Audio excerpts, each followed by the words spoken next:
Welcome to Access Your Leadership, where we share inspiring career stories and talk about ways you can level up your own leadership potential. I'm your host and coach, Akeem Lokhtar, and today I'm here with Phyllis Sisenwine. Phyllis is a business coach for lawyers, a speaker, and author, and has been doing all this happily for the last 25 years. Phyllis, so great to have you here. Thank you. It's great to be here.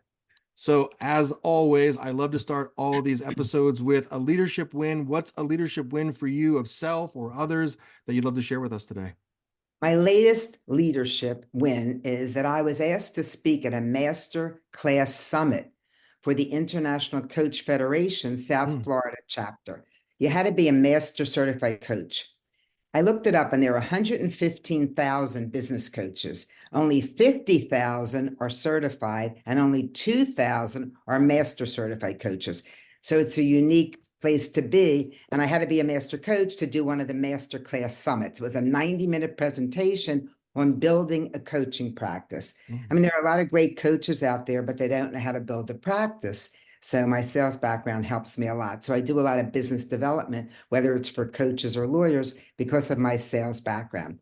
So I spoke for the ICF South Florida chapter, and I'm a pioneer in the coaching field, and it was really fun. And I also had another win several years ago when I spoke on a panel for six-figure coaches. As I said, a lot of good coaches out there, but they're not making money. It's the sales background and the skills of coaching that's the combination. And I'm fortunate that I have that. So I'm grateful that I'm a master coach and that I was asked to speak for 90 minutes. I thought it was going to be a long one, but it worked out beautifully and I got great reviews. Wow. So that's the latest win.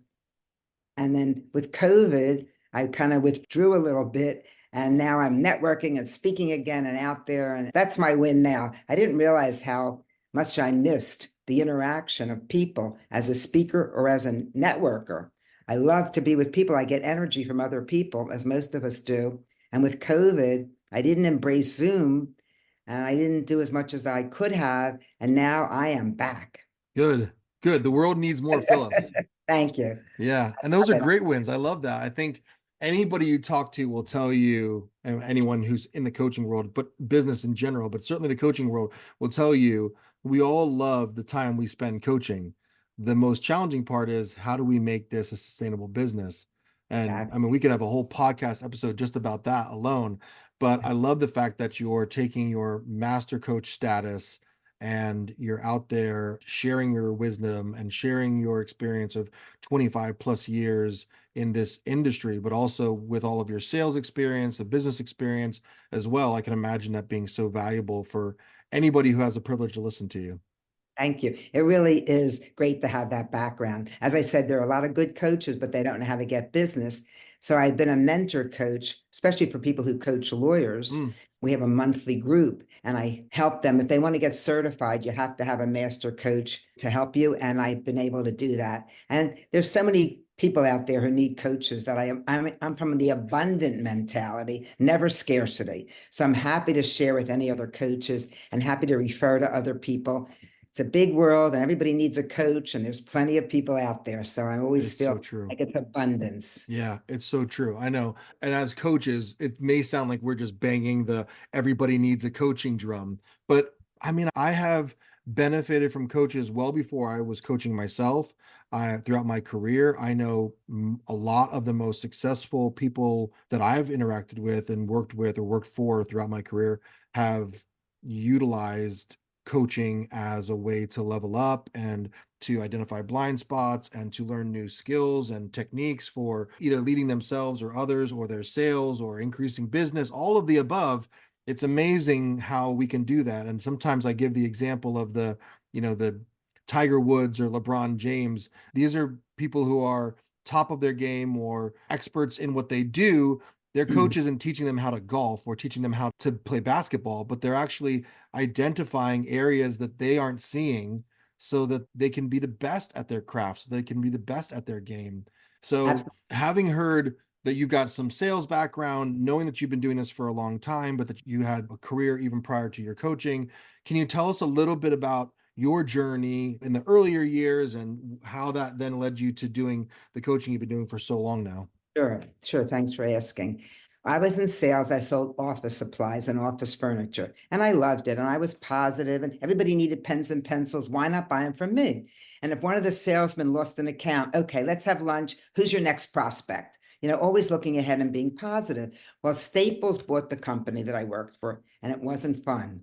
After a short few months, I thought they wanted call reports, and I had been on straight commission, and I was very happy with my role. And I thought, this isn't working. So I thought, what else can I do? And somebody said, Phyllis, you've got to become a coach. You're optimistic and you're positive, and you kind of coach everybody else, all the other salespeople. When they have a bad day, they want you to be with them and help them. So I thought, coaching? Okay, I'll check into it. I took 36 courses. I got certified. And while I was taking coaching courses, I was networking and meeting people. And my third client was a lawyer. And the person hired me. She said, I don't know that much about coaching, but I'll give you a commitment for 6 months. A week later, she referred me to another lawyer in New York because I did it all on the phone. Now I guess it would be more Zoom, but I still like the phone instead of my clients. So she referred me to another. I thought, lawyers, 2 lawyers in a week, maybe lawyers could use coaching. They don't know sales. You don't learn in law school how to get clients. And I got the domain name and I became thelawyerscoach.com. I wrote a book, Market You Must for Lawyers, co-authored it with someone else who did the technical stuff. And I did the interviews, which was really fun. And that's really how I became the lawyer's coach. And then I thought, well, let me get out there and meet more people. And it's when you talk about, Tiger Woods, when I started coaching 25 years ago, people said, you're a coach? What sport? Mm-hmm. Nobody knew of business coaches then. 25 years ago, I was really a pioneer. They didn't know what a business coach was. And I still coach a few financial advisors, but 80% of my clients are lawyers. So I became the lawyer's coach. And I believe that one of the best marketing strategy is public speaking. I mean, I have clients, however, you have to have a strategy. I have clients who speak, they go around the country, they show up, they give a speech and they leave. You need a strategy, how to get clients from a speech, especially if you're not getting paid for it.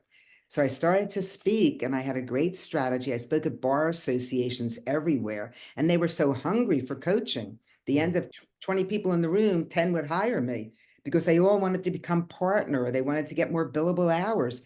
And they didn't have enough mentoring in their law firm. Everybody's so busy. So I got all of these clients very quickly, and I spoke at more and more bar associations. And it's just been a great strategy for getting clients.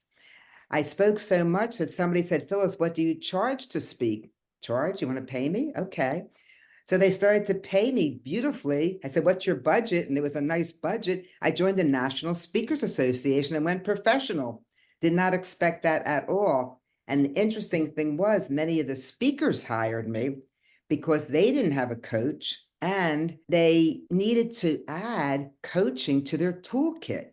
If you do a training, and I'm not a trainer, but people who train all day and then you leave, what happens? They go back to their old habits. But if you have coaching added to your training program, that's the secret sauce. So I worked with speakers and trainers, helping them to add coaching to their toolbox. It worked out great. But here I am. I'm a coach and consider myself a professional speaker. And I'm on a panel helping professional speakers become coaches. But it really, really worked and they loved it. So I joined NSA and my base is 80% lawyers. And as I said, some financial advisors, but I did coach trainers and speakers and help them to grow their business. Oh, And I I'll love tell you that. a story about my journey. When I started coaching, I networked everywhere. Nobody knew what a coach was. And I loved meeting people. I get energy from other people, as most of us do.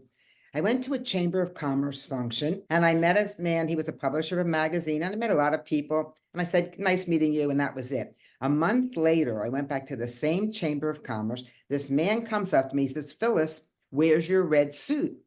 Red suit. I was wearing a blue suit. I remember you from last month. You had a red suit on. He said, I'm a publisher of a magazine. Why don't you write an article? I said, well, I'm more a speaker than a writer. He said, take one of your speeches and turn it into an article. He published 36 articles. For 3 years, I had a column because he remembered my red suit. So, of course, from this day forward, I always wear red. And people, when I go to speak, I'm looking for the lady in red. Where's the lady in red? And even on all my networking Zoom calls, I'm wearing red. It became my brand. I had a red convertible for a long time. But that was because somebody said to me, where's your red suit? So I picked up on it. When I had two clients who were lawyers, I picked up on it. So there's a lot of luck, but there's also a lot of creating your own luck. Why am I the lady in red? Because when he said that, I listened. And why am I coaching lawyers? Because why not? It was my third client, my fourth client. So I think that when opportunity does present itself, you've got to seize the moment and go. Yeah. That's my Wow. red suit story. What a great story. In general, I love the fact that you saw opportunity everywhere you turned. And even when you were working before Staples picked up the business that you were working for, you were that person who was coaching people and supporting people and building up your sales team and building them up as individuals. And that's why you were so successful. And you and I, we really we hit it off when we first talked because we share this affinity for lawyers and their success and knowing how hungry that industry is for professional and business development coaching. And you know, as a non-lawyer working in the legal profession for nearly 2 decades myself, I saw that struggle that a lot of legal professionals had where they felt like they had gone through their 3 years of law school. There wasn't a lot of conversation around business development and how to structure their careers or advance, but it was just kind of put your head down and get through the work and grind with not a lot of mentoring, not a lot of support, not a lot of professional development.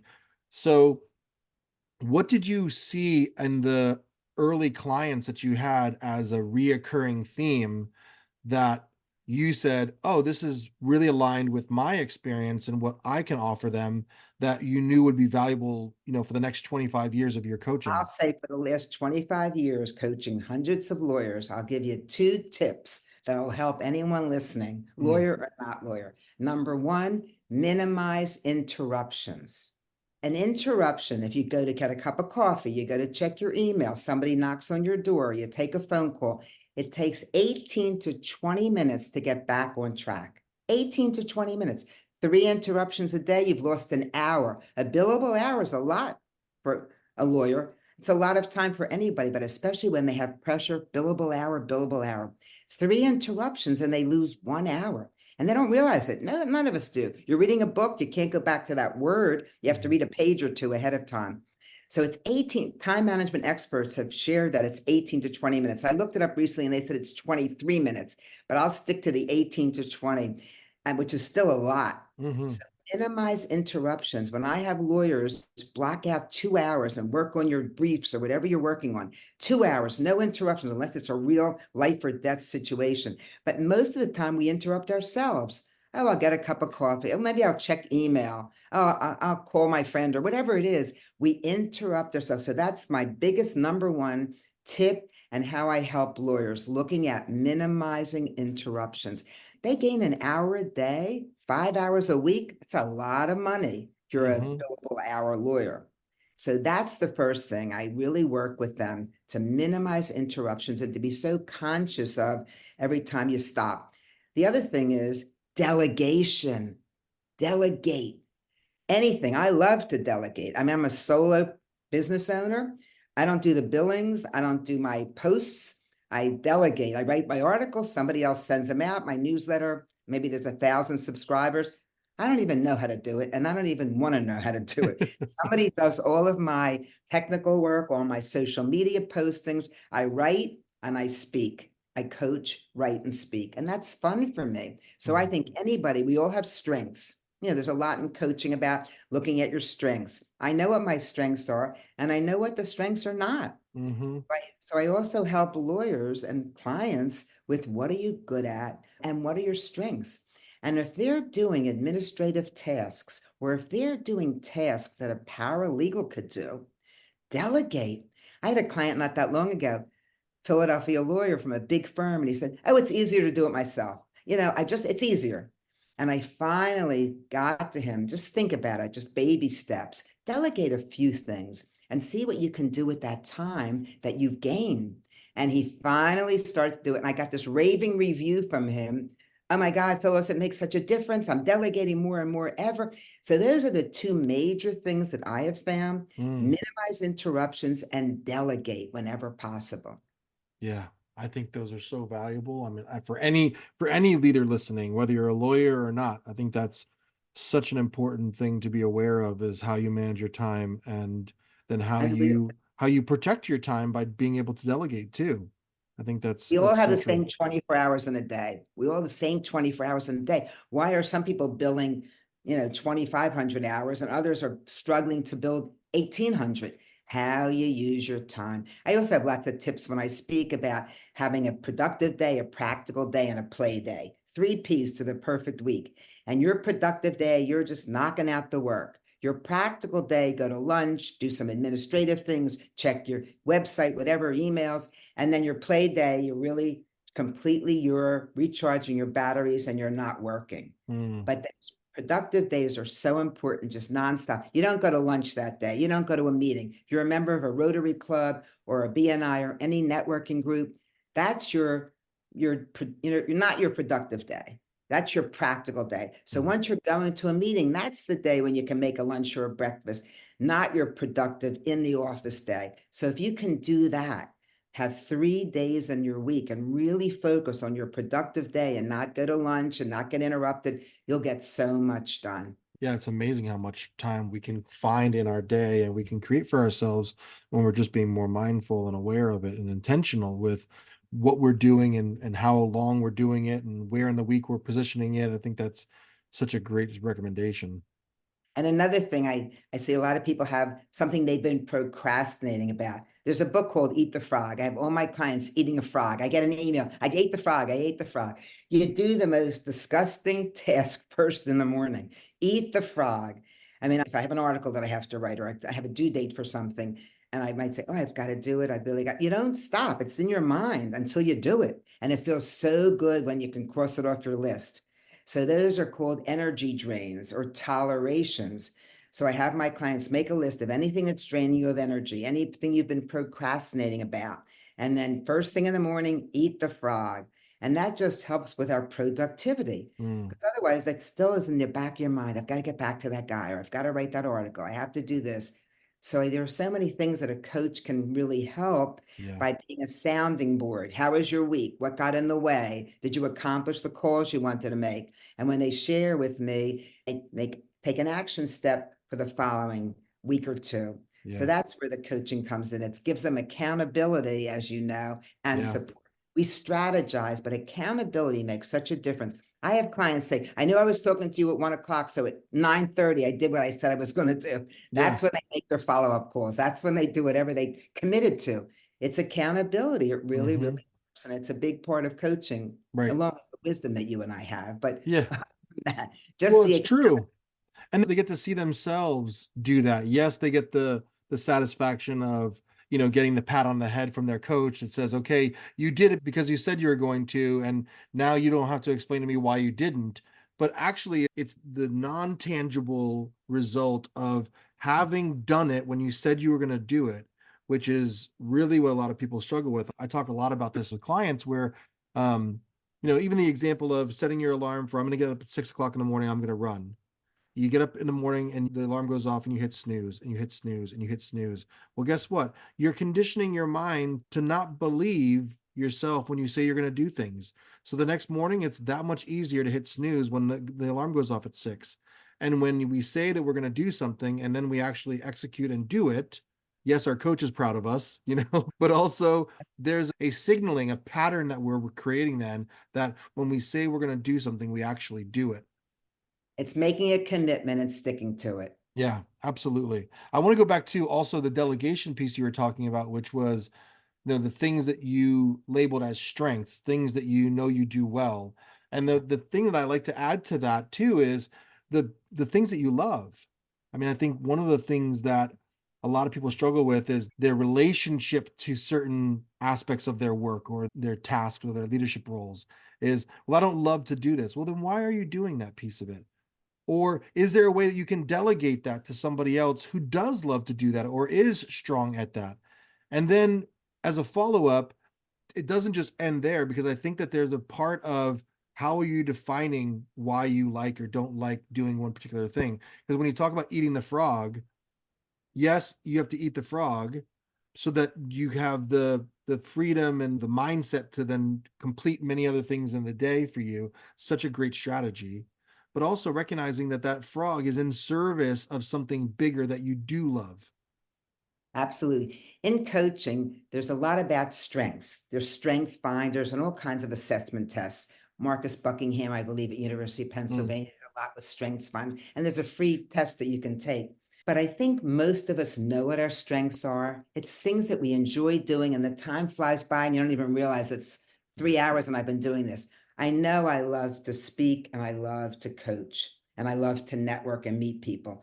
I am not a techie. I am not ashamed to say that. However, in this day and age, I need to have LinkedIn. I need Facebook. I need to be more and more active. So I do. I'm doing video. I did a lot of videos in my office and 1 or 2 minutes with a tip here and a tip there from my book, 52 tips in my book, Market You Must. It's so easy. I have so much content. So I just put a tip on every week. I recycled my articles. I have my 36 articles from that one publisher. And then I have 60 altogether, 60 articles that I published. wow. And they're good. They're all still relevant. I edit them and update them a little bit, but I have the content. But I delegate. Somebody else is posting my videos. They're posting my content. And just today, I've been the lawyer's coach for so long that I've ignored my other website, powerfulcoaching.com. But in my new networking group, people are asking me to speak to non-lawyers. So I thought I've got to update powerfulcoaching.com. Well, I looked at it and hadn't been touched in a while. Just this weekend, we kind of updated my website. I could get in there and do it. I don't want to. Mm-hmm. I just want to speak, network, build relationships, and delegate that. So I think it's more fun when you look at your strengths. I mean, I know I just love to speak and network. I get energy. And I know what I don't like to do if I'm sitting in front of the computer trying to figure out something. It's a stressor for me and it's Mm, not fun. So if mm, I can delegate that to somebody who loves it, there are so many people that love technology, yeah. let them do it. So I Yeah. think with anybody, with clients, with colleagues, with family members, if they know what they're good at and gives them energy, hopefully that's what they can do. And if something's really draining them, if you can find somebody to delegate, that's the ideal solution. Yeah, no, I completely agree. And getting real coachy with it for a second, I think when people find themselves recognizing what they don't enjoy doing as much, or they notice that's not a strength of theirs, I won't even call it a weakness, it's just not a strength. Absolutely. Yeah. Um, I think there's a lot of judgment that comes with that, especially if you're a highly ambitious, high performer leader. There's this feeling, well, I should be able to do that, or I should enjoy doing that, or I should want to do more of that. And I think that if you can come at that from a place of, a bit more compassion for yourself and the acknowledgement that you said, which was there are people who really enjoy doing these other aspects of your job that maybe I don't enjoy doing as much, and when I'm in my zone of genius, as we'll call it, then I'm shining bright. I'm really enjoying what I'm doing, and people are receiving that from me rather than me forcing myself to sit down in front of the computer, as you were saying, and do something that maybe I don't enjoy when someone else would love the time spent doing that. I took a little sabbatical from marketing and networking during Mm, COVID. I just wasn't embracing Zoom. I was on Zooms for different meetings, but not for business development. And it just wasn't me. So I thought, now I'm the Zoom queen. I mean, every day I'm on a Zoom meeting and I love it. yeah. I love it because you're seeing somebody, and even though you're not in person, it's so much easier not to travel and you can talk to people all over the country. So Hmm. I love it. But not that I'm still a techie, but I can certainly do certain things that I need to do and want to do. But basically, I really do look at what I love to do, speaking, networking, coaching, and what I don't love to do, hopefully I can delegate. And I found some good people. You do need a good team. You need Mm, a good team that you can refer to and have confidence in. Because if they keep messing up, then you're going to say, I'm going to just do it myself. right. So it's really important. And the biggest leaders that I've known, the most successful leaders in the world, surround themselves with excellence. You Yeah. need good people. Any leader, you really need to surround yourself with excellence. So even as a coach and a solopreneur, I guess you'd call me, I'm surrounding myself with good people who are technical, people who do my accounting and people who do my posts and recording my little 1 minute, videos. So I have found some really good people, and I think that's the key. Yeah. Yeah, it's so great. And when you're an effective leader, as you said, you know how to attract those kinds of people. You're not threatened by them.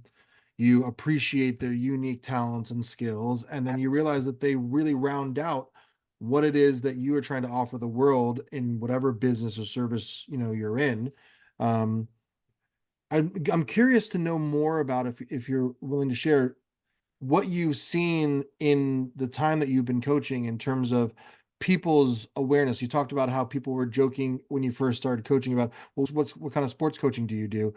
How has that now evolved into where we are today? Unbelievable Mm, how everybody has a coach. It's a new world, from scarcity to abundance, more than abundance. When I looked it up just to see how, I know there were, 50,000 certified coaches and only 2,000 master coaches. But when I looked up 115,000 business coaches, and I don't know who documented that, because there's really no criteria. Anyone can call themselves a coach.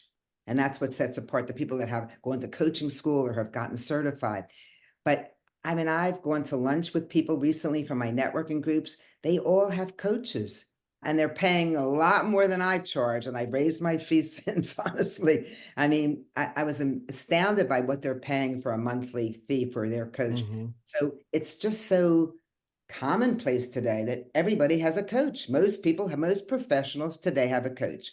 And when I meet people, do you have a coach? Yes, I do. Or no, I just finished my mastermind group and I'm looking to hire a coach. And I've gotten several clients actually in the last 2 months, because they are in between coaches. But most professionals see the value. And Mm, that's way different than 25 years ago when nobody knew what a coach was. What do you do? Well, yeah. we talk every other week and I give you some support, and they were willing to do it. But now it's just everywhere. Yeah. Maybe Tony Robbins may have helped. I don't know, but Yeah. Yeah, really. coaches everywhere, and specialty health coaches. I'm on LinkedIn now, so many people have reached out to me who have a specialty. They want to network with me so I can Hmm. refer to each other. One is the dating coach. She helps Hmm. you find your significant other. Yep. Another one is a sales whisperer. This woman is really interesting. She teaches you how to look on LinkedIn or on the website of your prospect and get to learn their personality. Mm, And it's so true. Sell to people based on their personality. Her name is yeah. Nancy Zero. I'll give her a little plug. I am so different from my husband. My Hmm. husband's a scientist. He's technical. If a financial planner, anyone is proposing something to both of us, he wants the details, the statistics, not me. Okay, yes. In 1 minute, I'll make a decision. So different. So when somebody wants to sell to me or sell to him, you should know our style. And Hmm. that's what this woman, Nancy, does. She helps you find the style of your prospect. And I just go with my intuition, basically. But it Yeah. is interesting if you want to analyze your prospect's personality. And if you look carefully at their LinkedIn or their website, you can learn about them and Oh, yeah. they love to travel, if they love to cook. You learn so much about them that you can learn to sell them. So I've met so many wonderful people on LinkedIn, all different kinds of coaches. I'm telling you, from marriage counseling to health coaches to meditation coaches, and a lot of lawyer coaches. There's a need. There's so many lawyers out there. Why not? Right. Exactly. There's a joke in there somewhere, I'm sure, um, I'm but sure that. is did you sense that there was a bit of a stigma when you first started coaching? I mean, did you get that from your I clients? really didn't at all. Good. I mean, I just believed, and they believed, that it was a privilege. Mm, I'm going to call you every other week, and you're going to help me build my business. You're going to help me look at what I'm doing right and what I'm not. I really truthfully got appreciation from day one. I don't think anybody said, "Oh, I don't want to hire a coach." That doesn't mean I'm needy. mm, They never knew. I never had that problem. And maybe it was my approach. It was a conversation together. We're going to do this together. I'm your buddy. It's buddy coaching. I'm going hmm. to support you in any way that you. And I also do say this today, as I did 25 years ago. It's not a race. Yeah. Everybody goes, and I'm fast, action oriented, but depending on the client, I Yes. can speak softly, quietly. And I have said this not too long ago, it's not a race. Whenever you're ready to take the next step, that's up to you. It Yeah. can take a long time, it can take a short time. And I intuitively, as you do, I'm sure as well, you get to know your client's personality by having a few conversations with them, and I go on their time frame. So nobody's ever been negative about the benefit of coaching. They really think it's a wonderful, wonderful opportunity for growth. But I definitely am very careful how I work with clients based on their personality. I mean, I could be a kick butt coach, and somebody called me that. You're the kick Hmm. butt coach. And yet I could be the soft, quieter, listening. And speaking of listening, whenever we get to my one tip for the leadership. Yeah. Yeah. I mean, I think your willingness to meet people where they're at is such an important part of coaching. You're Absolutely. so right. And that's And why we're not consultants. right, right. Consultant tells people what to do. And believe me, I have all these years of experience. I can. And if they push and push, I'll make a suggestion, but I am not a consultant. I am a coach, and it's collaborative. Yeah. And that's why you go with the client's personality and with, how fast or slow they want to go. Yeah. I think that's a great distinction to make too, because when I'm having conversations with some potential clients, they, in their minds, at least initially, are thinking, all right, is this going to be a consulting relationship where they're being dragged through the process? And there's no worse client than, and you know this to be true, than someone who doesn't want to be coached or Right. doesn't want to go there with you. So it has to be them driving that. Like you said, that you may need to be kick butt with them in one moment, you may need to soften your approach in another. But the reason why I asked the earlier question about the stigma is because I found, years ago when I was starting my career, that anytime coaching was being discussed, it was always in a punitive way. And again, you're talking about business coaching, so it's slightly different. But when you talk about professional development and working with a coach, it was always in this explaining it maybe in as you're And you have, being put on a performance yes, review, yes, your yes. performance isn't where it needs to be, we're going to set you up with a coach, and if you're not where you need to be in the next 6 months, sorry, we're going to have to part ways. And I've started to see that shift from employers feeling less inclined to invest in a coach for somebody who they already know maybe isn't a good fit for the firm or for the organization, and actually saying, this is a great retention tool. This is a gift. Like you were saying, this is a privilege to have the opportunity to work with a coach. Let's only reserve this for our top performers or people that we really want to retain. Absolutely, it is a privilege. And I have been hired by law firms, and I have been hired by companies to help someone who's had some issues. But I always speak to the client first. And I say, I know the firm has hired me to work with you, but I want you to really be engaged in the process. And I talk to them in a way to get them excited about it. And if not, I would really say, let's not struggle. And I would just tell whoever hired me, Right. he's really not going to be, it's not worth your investment right now. He's not coachable. But that's rare, because I really do try to be compassionate with the person who might be having some struggles, which is why they're giving them a coach, and just say, it's really a perk. You're getting a perk because they Yeah. care about you. Yeah. And when they look at it that way, they appreciate me working with them. And so I always have a no cost consultation for the firm or for the company to Mm. say, will coaching really benefit? I'll give you a complimentary coaching session to see if the person is coachable and if I feel like I can be helpful. Yeah, it's so good to be able to do that discovery or that diagnostic conversation is where you get to the root of whether or not the coaching is going to serve you. And I encourage anybody who's listening, if you have been on the fence about coaching and you've thought about working with a business coach, reach out to Phyllis, have that conversation. But I'm saying this, and I want to presence the listeners to this because so many people are thinking about, again, the reason why I use the word stigma, and I use that word intentionally, is what the thought about coaching might mean for them, or what am I going to have to divulge in a coaching conversation, or what's that going to require of me in terms of my time or my energy. Have a conversation. No one's going to force you into a coaching relationship until you feel like it's something right for you. So, and again, not that anyone's going to force you into it even then, but it's a decision that you get to make based on what you learn about the coach or the type of coaching that person offers. It's got to be something, like you said, that's collaborative, and it's something that you, and I love that you do this, Phyllis, that you create the opportunity for them to be invested and for them to feel like they have buy-in into the process too. And the one thing that I start every conversation, especially if I'm hired by someone other than the client, this is 100% confidential. Yes. Because if they're going to complain about their boss or say they're not really happy at work and that's why I'm hired, or any issue with their law firm, right at the beginning, this is 100%, and it is. If somebody asks for some feedback, I'll give very little, but never will I disclose anything that the client has shared with me. Hmm. That's the whole part of a coaching relationship, confidentiality. I mean, they tell me things that they don't tell anybody. Yeah, Their secrets and their fears and their challenges. that's right. And that's how we can really, and I'm not a therapist, and I'm real clear about that. If it comes into therapy, and I have clients who see a therapist and me, Hmm. because I can't go there. There's a big distinction, but there is a confidentiality that is critical in a relationship. Yeah. Yeah. I even put in my new client agreement, confidentiality is sacred. I mean, it is, without that and without trust, we're not going to be able to do the work that we want to do. And like you, I have a lot of clients who are working in tandem with a therapist because they have been for a long time, and they realize that there's a professional part of this that they aren't really getting into with their therapist, and they think it might be complementary, and it often is. Absolutely.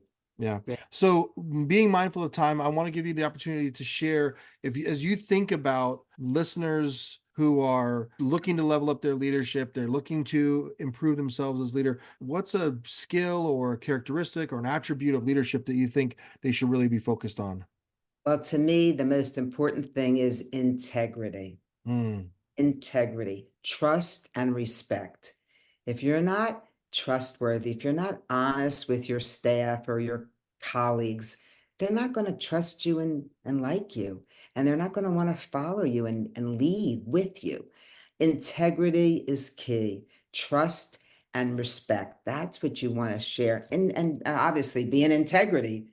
Be honest about that's who you are. You want to be honest and caring and want to help your colleagues. If you're the leader, you want mhm. to help your colleagues and your staff or anyone that you work with to be in integrity, to get their respect, to get their trust. And one other thing, and I have a little sign on my computer, WAIT. Why am I talking?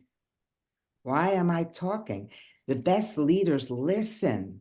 We learn that in coaching. 80% of my phone call, of an hour phone call, is listening. And then at the end, we kind of brainstorm and the client takes action. Mm. Listening is the best gift you can give anybody. Why am I talking? Wait. Put that little note if you find yourself talking a little more than listening. It's the best gift you can give anyone. And that's what I'm paid for. And you are paid for as a coach, to listen. So Mm. the people, and towards the end of the conversation, they might really get to something that they haven't shared with anybody, because we're such good listeners. It's the best gift we can give anybody, is to listen and be authentic, of course. Be authentic, be your real self. People will like you, respect you, and want to work with you. Yeah, so great. So we got three for the price of one there. We got we got integrity, we got listening, and we got authenticity. All of those resonate strongly with the way I show up and the way I've led and the way that I encourage leaders to show up in the world, because I think you're absolutely right. Integrity for sure is, as a father of 6-year-old twin boys, I'm always teaching them doing what is right because it's the right thing to do, even when no one's looking. And when I think about my time, even at Harvard Law School, I became Mr. No Agenda. And that was really important for me. I mean, people knew I had no personal agenda. I was really interested in just asking the questions and getting ourselves to a really productive conversation and to a better place. Listening is how I did all that. And I think you're exactly right that when we can be our authentic selves, we can own it. We can be in a place of power and a place of truth because we're not having to recreate ourselves every day. We're just who we are, doing what we love. Um, Absolutely. and you, Phyllis, are clearly doing what you love, have been doing it for such a long time. I've always enjoyed this conversation with anybody, but especially someone who has the energy and enthusiasm for it in the way that you do. I remember our first conversation, I knew it would carry over to this conversation. How can people learn more about what you do, learn more about you, and get in touch with you? Well, I'm on LinkedIn now that I've embraced social media. So I'm Phyllis Sisenwine, Phyllis Sisenwine. I'm on LinkedIn. I have a website, thelawyerscoach.com. Email Phyllis@thelawyerscoach.com so you can Beautiful. reach me. And I love to hear from anybody, have a complimentary conversation, and see if I can be helpful. Love it. Well, thank you so much for taking the time to be here and share your story and share your wisdom. I really appreciate it. Thank you. Thanks for having me. As always, I'd love to hear from you about the episode. What came up for you as you think about leveling up your own leadership game? And please, if you enjoyed the episode, I encourage you to like and subscribe. If you want to connect with me, you can find me on LinkedIn at Hakeem A. Lakhdar or lakdarcoaching.com. Thanks for tuning in. Keep being great, and we'll see you next time.